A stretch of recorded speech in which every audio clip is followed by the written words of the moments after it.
Deixa eu chamar agora para a nossa próxima conversa o professor Luiz Manuel Fonseca. Ele é professor de Direito Administrativo da PUC São Paulo. Está lançando o livro Estados de Exceção, a usurpação da soberania popular, pela editora Contracorrente. Olá, professor, um prazer te receber por aqui, tudo bem?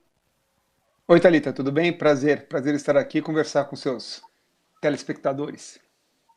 Olha só, pessoal, eu até conversava aqui nos bastidores um pouquinho com o professor, porque calhou da nossa conversa cair nessa segunda-feira, em que a gente tem esse episódio de prisão e morte de Lázaro Barbosa, depois dessa perseguição de 20 dias, né?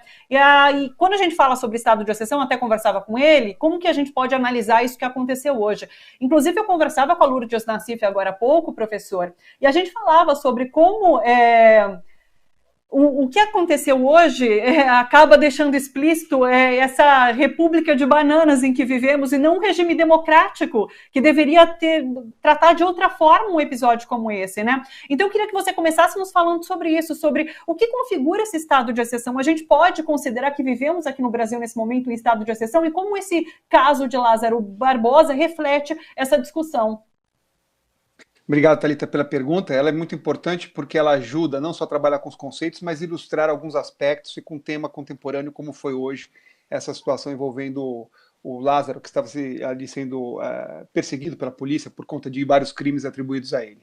Bom, quando se fala em estado de exceção, há várias formas de abordar o tema, mas uma das que tem mais destaque, me parece que é a mais adequada até a compreensão da ideia do estado de exceção, é uma vontade política que se sobrepõe ao direito, é uma vontade política que atravessa o direito e vai determinando todas as suas formas. Então, não temos mais a Constituição, dentro de um estado de exceção, a Constituição como um referencial entre um equilíbrio da vontade política e da vontade jurídica, né, entre os direitos e as vontades políticas. Ao contrário, no estado de exceção, é a vontade política que vai se sobrepondo constantemente ao direito.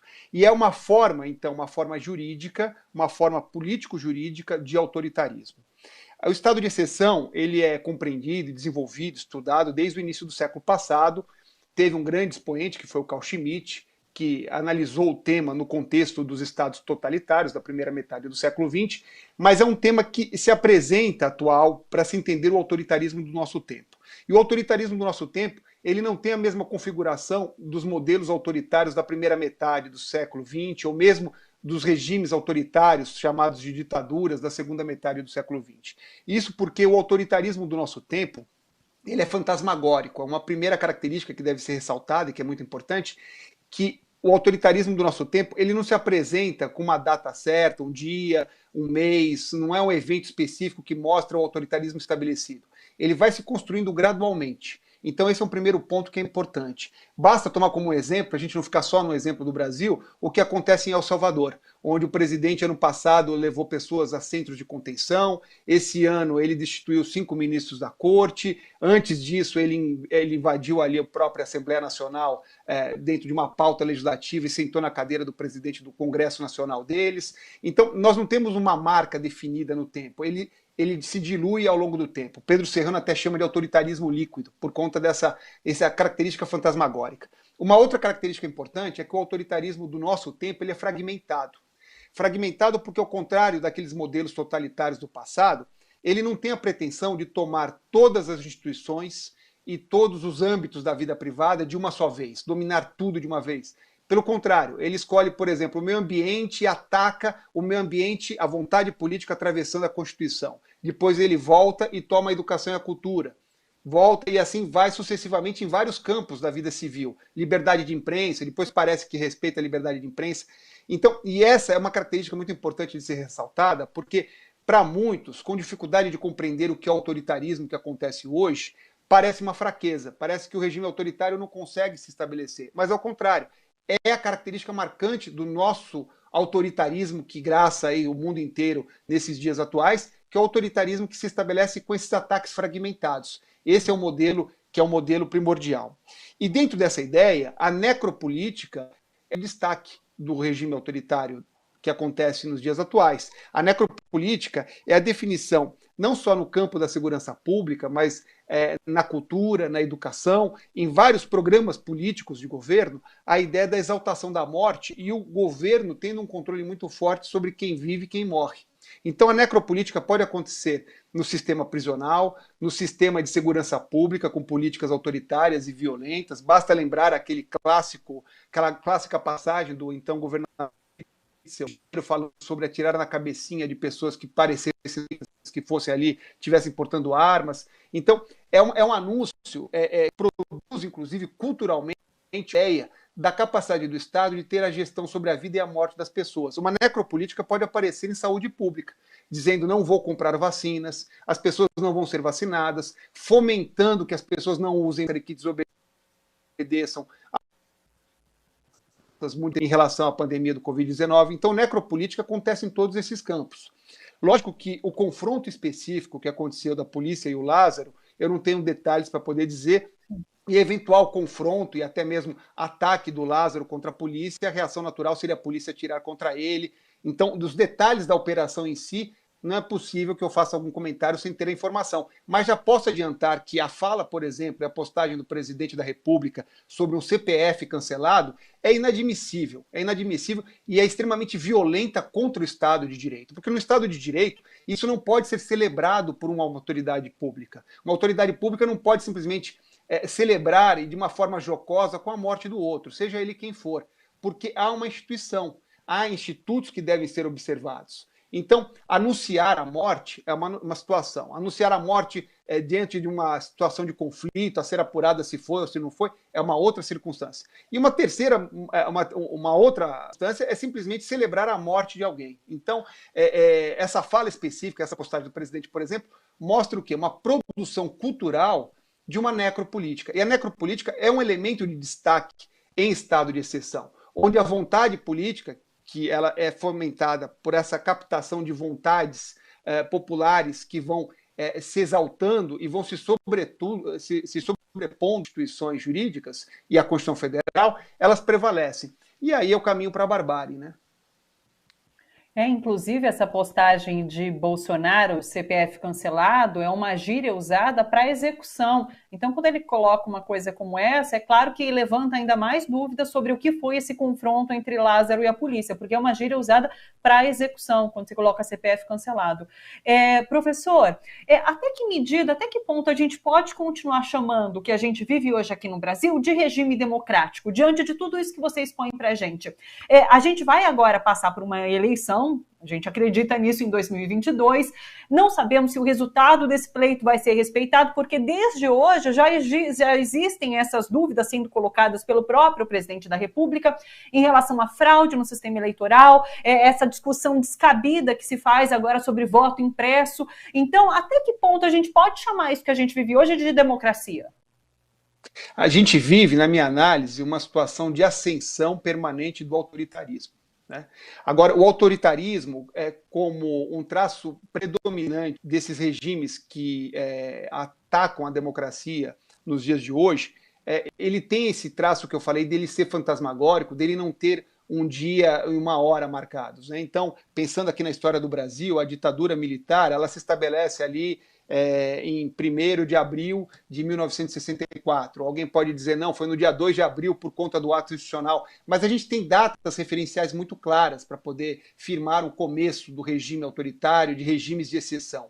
E, de um modo geral, embora existam, sem dúvida nenhuma, modelos clássicos de autoritarismo que ainda habitam os dias atuais, pensando em Coreia do Norte, pensando em vários países que adotam ali os modelos tradicionais. Mas a tendência nos dias de hoje é esse autoritarismo que ele vai se construindo gradualmente e com muita dificuldade até para os analistas de cravarem datas precisas, E esse paralelo que eu fiz com El Salvador é muito importante por isso, porque a gente tem abril, maio, junho do ano passado, os centros de contenção, nós temos fevereiro desse ano, o confronto com a Assembleia Legislativa, depois nós tivemos em maio o confronto com a Corte Suprema.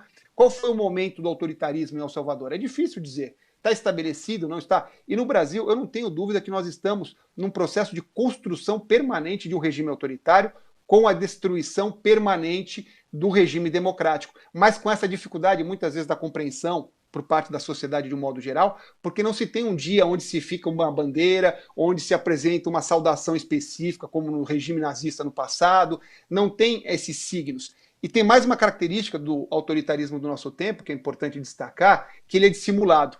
Os regimes autoritários do passado, sobretudo da primeira metade do século, eles se assumiam como tais. Eles se diziam antiliberais, eles se diziam contra a democracia, ou quando usavam o signo da democracia, ao mesmo tempo se corrigiam, como no Brasil, vários juristas, ao tempo de Getúlio Vargas, defendiam a ideia de uma democracia autoritária, contradições em termos, mas o fato é que se assumia, tanto as ditaduras, regimes autoritários na Europa, como na América Latina, se assumiam, ou ora contra a democracia, contra o liberalismo, ora tentando combinar os dois valores, chamando de democracia autoritária e coisas parecidas. Mas nos dias de hoje, não. Os signos tradicionais dessa conquista civilizatória, como democracia, direitos fundamentais, direitos sociais, eles são usados pelos regimes autoritários. Então, uma execução sumária de alguém, se fala em que ali houve um direito fundamental da vítima.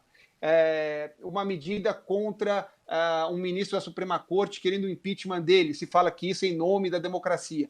Então, tudo isso ainda dificulta mais essa percepção, porque os signos tradicionais do Estado de Direito e da democracia são usurpados pelos líderes autoritários. Então, para resumir aqui, sendo direto na sua pergunta, nós estamos num processo de construção de um regime autoritário, e com essa dificuldade de firmar definitivamente qual é o dia e o mês, porque os regimes autoritários, eles podem conviver, isso é importante, Thalita, destacar, eles podem conviver com o Congresso Nacional aberto, podem conviver com mais de um partido, podem conviver com o sistema de justiça operando. Tudo isso agrava, então, ainda mais a percepção quando acabou a democracia e quando se estabeleceu definitivamente o regime autocrático.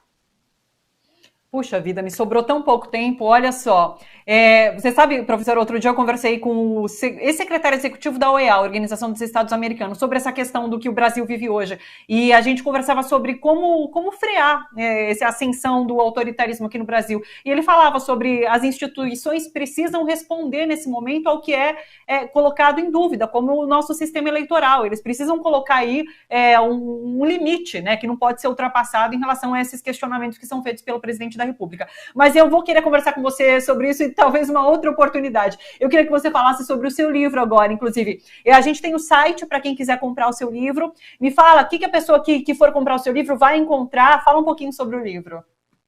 Bom, a minha preocupação primeira foi mostrar como se apresenta o autoritarismo nos dias atuais, né? Com essas dificuldades todas da conscientização da ascensão do autoritarismo, porque ele tem essas características que eu falei, de ser fantasmagórico, de simulado, de ser fragmentado. Principalmente essa ideia da fragmentação passa muitas vezes uma imagem de fragilidade do regime autoritário, mas na verdade é a sua estratégia de se estabelecer no poder. Então esse é um primeiro ponto que é importante. Além dele, mostrar que o estado de exceção é uma forma político-jurídica de autoritarismo, mas há também o populismo e o neoliberalismo como outras formas políticas, uma forma político-social e uma forma político-econômica de autoritarismo. E, por último, eu procuro tentar explicar qual a conexão do direito com os regimes autoritários da atualidade. E aí, com um traço que é muito importante destacar, Thalita, que é o seguinte: de um modo geral e até superficialmente, muitas vezes se imagina que nos regimes autoritários